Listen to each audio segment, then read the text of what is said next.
할렐루야.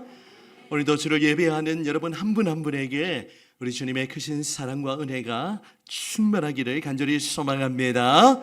우리 옆에 있는 초대 가족들 믿음으로 함께 격려하겠습니다. 예배가 생명입니다. 함께 격려하실까요?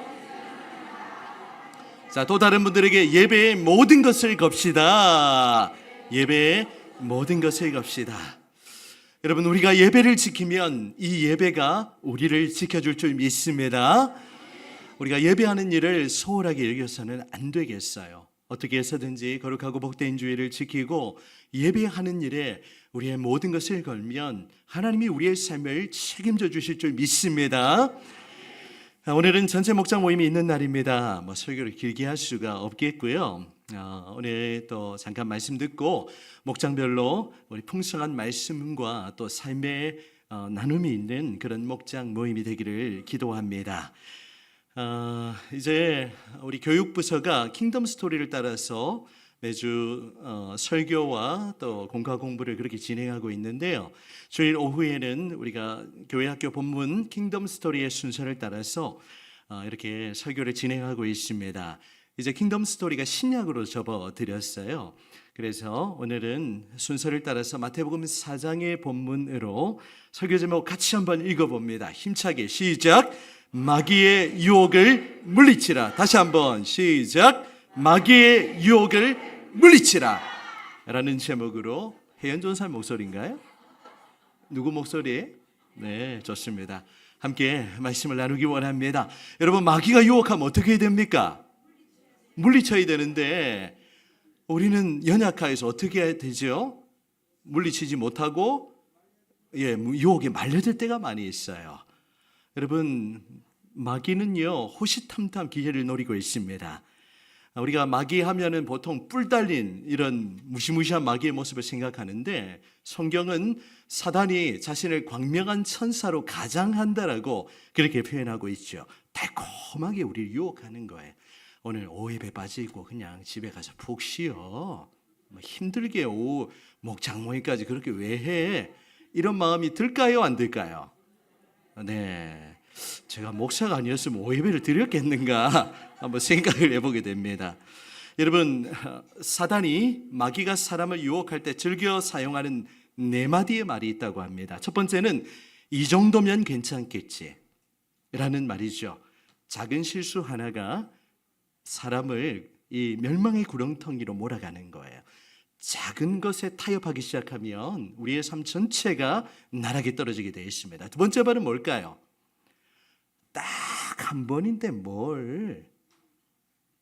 뭐라고요? 두 번째 말이?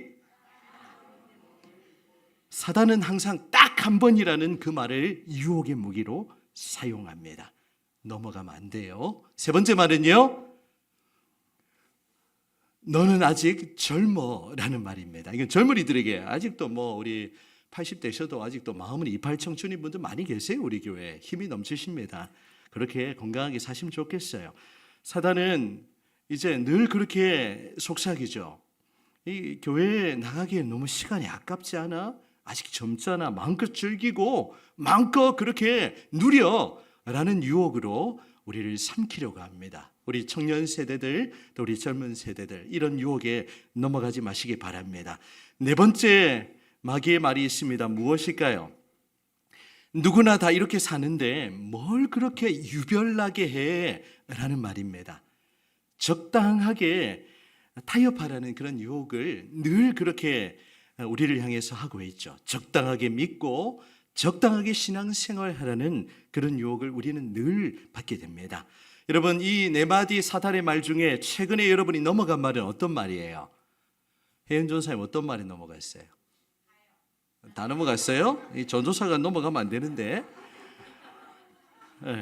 사단은 호시탐탐 기회를 노리며 우리를 유혹하고 어떻게 해서든지 발목 잡으려고 해요. 넘어뜨리려고 하고 우리에게 여러 가지 상황을 이렇게 또 힘든 상황으로 몰아서 이 사단의 유혹에 넘어가도록 우리를 늘 함정에 빠뜨립니다. 여러분, 마귀가 우리를 유혹할 때 우리는 어떻게 해야 될까요? 어떻게 해야 됩니까?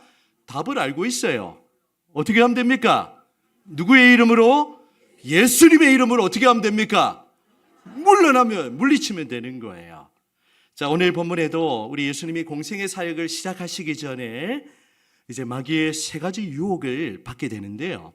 오늘 예수님이 그 시험을 어떻게 이기셨는지를 잠깐 살펴보며 우리도 예수님을 따라 마귀와 승리하는 모든 유혹을 물리치는 그러한 삶을 살아가기를 원합니다. 여러분, 마귀의 첫 번째 시험 어떤 시험이었습니까? 우리가 잘 알고 있죠. 어떤 시험이죠? 그림도 한번 보여주시면 돌이 떡이 되도록 하는 그런 시험이었습니다. 두 번째 시험은 뭐였습니까? 성전 꼭대기에서 뛰어내리라는 그런 유혹이었고요. 세 번째는 뭡니까? 지극히 높은 산에 올라가서 자신에게 엎드려 절하면 천하 만국과 그 영광을 주겠다라는 그런 유혹입니다. 이 세 가지 유혹을 이렇게 바꾸면 어떻게 할까요? 이제 돌을 떡이 되게 하는 것은 물질의 유혹이고, 또 어떤 유혹입니까? 성전 꼭대기에서 뛰어내리도록 하는 것은 어떤 유혹입니까? 어떤 유혹일까요? 명예의 유혹이겠죠. 또 세 번째 그 시험은 자신에게 엎드려 절하라는 그 유혹은 어떤 유혹이겠습니까? 권력에 대한 유혹이에요. 여러분, 이런 유혹이 우리의 삶에 얼마나 비일비재한지 모릅니다. 오늘같이 복잡다단한 세상 속에서는요, 늘 세상은 우리에게 적당하게 타협하라고 합니다. 늘 그렇게 우리를 유혹하고 있는 거예요. 이제 사단이 예수님께 찾아와서 이제 이 세 가지 시험을 하고 있는데, 오늘 이 세 가지 내용을 다 살펴볼 수는 없으니까 첫 번째 이 시험만 오늘 본문으로 정했는데요. 자, 마귀가 찾아와서 이렇게 유혹하고 있습니다. 3절 말씀, 시험하는 자가 예수께 나와서 이르되. 자, 같이 읽어보실까요? 시작. 내가 만일 하나님의 아들이거든 명하여 이 돌들로 떡덩이가 되게 하라. 마귀가 이렇게 유혹하는 겁니다. 여러분, 지금 예수님이 어떤 상황에 계십니까? 어떤 상태에 계세요? 지금 40일 동안 금식하고 난 그 직후입니다. 예수님도 우리와 똑같은 사람의 몸을 입으셨는데 얼마나 배가 고프셨을까요? 이 자리에 아마 금식해 보신 분들 계시리라 생각합니다. 요즘 보면은 이제 한때 막 40일 금식기도 하는 것이 막 한국의 유행처럼 마치 그것이 경건의 능력인 것처럼 그렇게 하는 게 있는데, 그렇게 하지 않으셔도 돼요. 우리 분당에 있는 아주 유명한 교회 목사님 아버님은 40일 금식기도 하시다가 세상을 떠나셨습니다. 네, 그렇게 할 필요는 없을 거라 생각이 들고요. 저도 금식기도를 하는 것을 이렇게 별로 좋아하지는 않았는데, 친구 따라 강남 간다고 제가 신학교 때 우리 친구가 기도할 제목이 있어서 그때는 이제 부산에 있을 때인데 저 멀리 들어보셨죠, 여러분? 파주 오산리 금식기도원, 부산에서 차를 타고 거기까지 기도하러 온 거예요. 친구 따라 기도원 간다고 저도 같이 동행했습니다. 그런데 저의 삶은 굉장히 편안했어요. 그때도, 지금도 편안하고 그때도 편안했어요. 그래서 별로 기도할 제목은 없는데 친구가 일주일 금식한다니까 그럼 저는 3일만 금식하자 그래가지고 기도원에 들어갔습니다. 그래서 이제 하루를 굶고 이틀째 재니까 얼마나 배가 고프겠어요. 그러면서 막 성경을 읽는데 성경이 눈에 잘 안 들어오더라고요. 3일째 됐는데 어떤 역사가 나타난 줄 아십니까? 모든 것이 먹는 걸로 보이는 역사가, 기적의 역사가 나타났던 거예요. 그래서 간신히 3일을 금식했던 기억이 있습니다. 우리 중에 금식기도 해보신 분들 계시겠지만 정말 하나님 앞에 사생결단할 일이 있을 때, 야곱처럼 하나님과 씨름할 일이 있을 그때는 금식하며 기도하시는 것도 좋습니다. 3일 금식에도 배가 고픈데 예수님은 우리가 똑같은 육신을 입으시고 40일을 금식한 상태에 얼마나 굶주리셨겠어요. 사단이 그때 딱 틈을 타는 겁니다. 그래서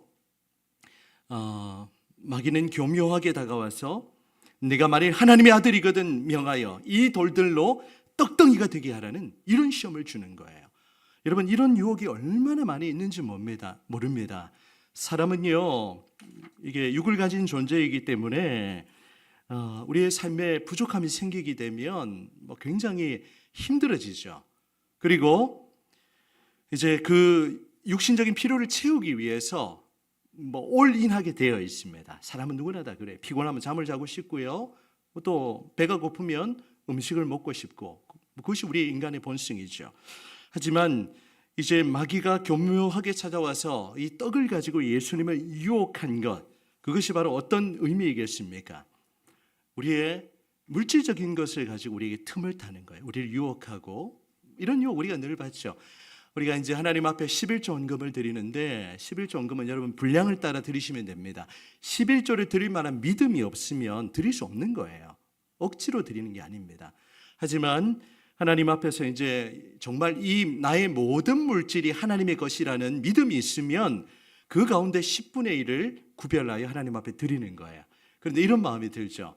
자, 여러분 어떻게 드리는지 잘 제가 모릅니다. 전혀 제가 그걸 일부러 보지도 않고. 그래서 어떤 분은 정말 받는, 세금 떼기 전에 받는 금액의 11조를 드리는 분이 계시고, 또 어떤 분들은 뗄 거 다 떼고 또 그 가운데 10분의 1을 드리는 분도 계시고, 맞고 틀리다는 거 얘기하는 게 아니에요.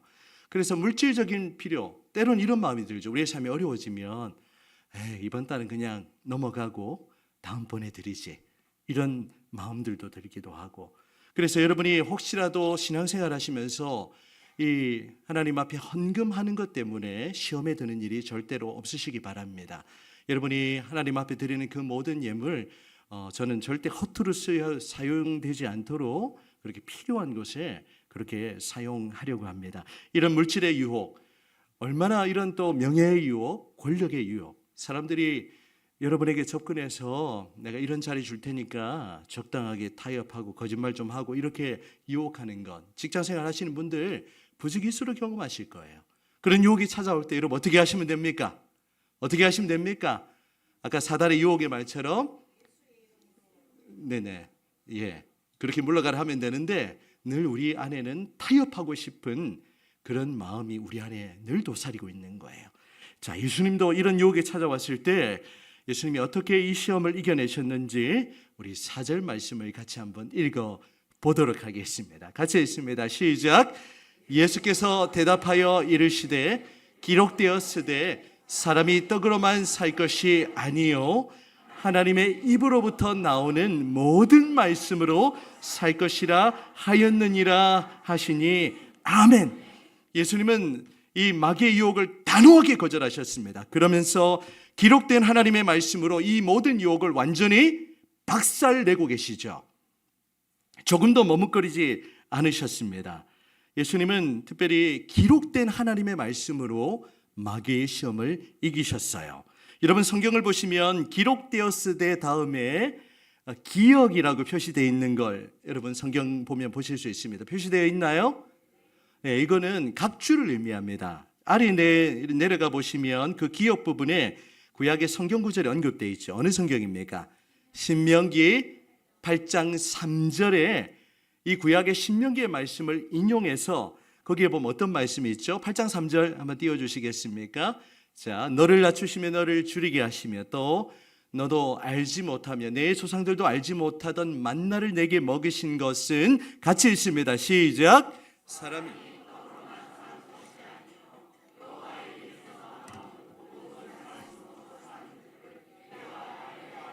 하심이니라. 아멘. 바로 이 구약 신명기 8장 3절의 말씀을 인용해서 하나님의 말씀으로 마귀의 시험을 이기셨던 거예요. 여러분, 우리가 마귀의 유혹을 이길 수 있는 것, 우리의 힘과 노력으로는 한계가 있습니다. 우리의 신앙생활도 그렇고요. 우리는 우리의 힘과 노력으로 신앙생활하고 마귀의 유혹과 싸우는 게 아닙니다. 우리가 유혹으로부터 승리할 수 있는 유일한 길은 오직 하나님의 말씀에 있는 줄 믿습니다. 하나님의 말씀으로 우리가 무장되어 있으면 마귀가 아무리 까불고 우리를 유혹하고 공격해도 이겨낼 수 있는 거예요. 근데 우리 안에 말씀이 없으면 어떻게 될까요? 그냥 넘어가는 거죠. 오늘 예수님이 보여주시는 이 마귀의 유혹으로부터 승리할 수 있는 길은 바로 하나님의 말씀에 있는 줄 믿습니다. 우리가 리딩 지어스를 하고 바이블키를 하고 우리가 성경을 읽고 묵상하고 설교를 하고 그것이 우리의 영혼의 양식이죠. 사람은요 영적인 존재이기 때문에 육신의 양식을 아무리 먹어도 채워지지 않는 갈급함이 있습니다. 영적인 목마름이 있는 거예요. 그 목마름은 세상의 것이 채워줄 수 없는 겁니다. 우리가 하나님의 말씀, 이 생명의 말씀, 이 영혼을 살리는 말씀이 우리 안에 있을 때 우리의 영이 살고 또 우리가 모든 마귀의 유혹을 이기고 승리하게 될 줄 믿습니다. 여러분, 이 성경은요, 신약 성경 에베소서에 보면 하나님의 말씀을 어떻게 표현하고 있죠? 이 하나님의 전신갑주 가운데 이 성경을 어떻게 표현하고 있습니까? 자, 6장 17절 에베소서, 자, 같이 읽어봅니다. 시작. 구원의 투구와 성령의 검 곧 하나님의 말씀을 가지라. 아멘. 하나님의 말씀을 성령의 검으로 표현하고 있어요. 다른 건 다 몸을 보호하는 호신 장비이지만 공격용 무기가 하나 있다면 그것은 바로 하나님의 말씀이에요. 진리의 말씀이에요. 이 말씀으로 우리가 무장하면 마귀가 아무리 유혹해도 우리가 그 유혹을 이기고 또 그 시험을 박살내고 승리할 수 있는 줄 믿습니다. 오늘 이 예수님이 시험을 이기신 길은 우리가 너무 잘 알고 있는 방법이에요. 우리가 하나님의 말씀으로 무장하여 모든 유혹과 시험을 이겨내기를 원합니다. 두 번째, 세 번째 시험 역시 예수님은 기록된 말씀을 인용하세요. 6절에 보면은 니은해서 이제 마귀가 그것을 시편의 말씀으로 이렇게 공격을 하는데 마귀는 때로 그렇게 말씀을 가지고 유혹하기도 합니다. 7절에 보시면 예수님은 신명기 6장 16절의 말씀, 주 너의 하나님을 시험하지 말라라는 그 말씀으로 두 번째 시험을 이기십니다. 세 번째 유혹은 어떻게 하셨을까요? 역시 말씀으로 이기시죠. 자, 6장 10절을 보시면 이에 예수께서 말씀하시되 사단아 물러가라 기록되었을 때, 자, 같이 읽어봅니다. 시작. 주 너의 하나님께 경배하고 다만 그를 섬기라 하였느니라. 아멘. 역시 신명기 6장의 말씀을 인용해서 마귀의 모든 유혹을 단호하게 물리치시는 것을 보게 됩니다. 사랑하는 여러분, 우리의 신앙의 여정에 마귀는 은혜 받는 걸 제일 싫어해요. 예배 드리는 걸 제일 못마땅하게 여깁니다. 그래서 끊임없이 우리를 방해하고 우리를 유혹한다 할지라도 여러분 어떻게 하면 됩니까? 하나님의 말씀으로 무장하여 이 성령의 검을 높이 들고 이 마귀의 모든 계계를 완전히 박살내는 그런 저와 여러분이 되시기를 바랍니다. 베드로전서 5장 8, 9절의 말씀을 읽고 말씀을 맺으려고 합니다. 같이 읽어볼게요. 시작. 근신하라 깨어라 너희 대적 마귀가 우는 사자같이 두루 다니며 삼킬 자를 찾나니 너희는 믿음을 굳건하게 하여 그를 대적하라. 아멘. 마귀가 여러분을 공격한다고 두려워하지 마세요. 살아계신 하나님이 우리와 함께 하시고 하나님의 말씀 성령의 검이 우리 안에 있으면 그 성령의 검으로 마귀의 모든 괴계를 물리치고 우리가 승리하게 될 줄 믿습니다. 끝까지 여러분의 믿음을 지켜나가세요. 어떠한 어려움이 있어도 끝까지 인내하고 마귀의 모든 유혹을 물리치고 하나님의 사람으로 더욱 굳건하게 세워지는 주의 교회가 되시기를 주님의 이름으로 축원합니다.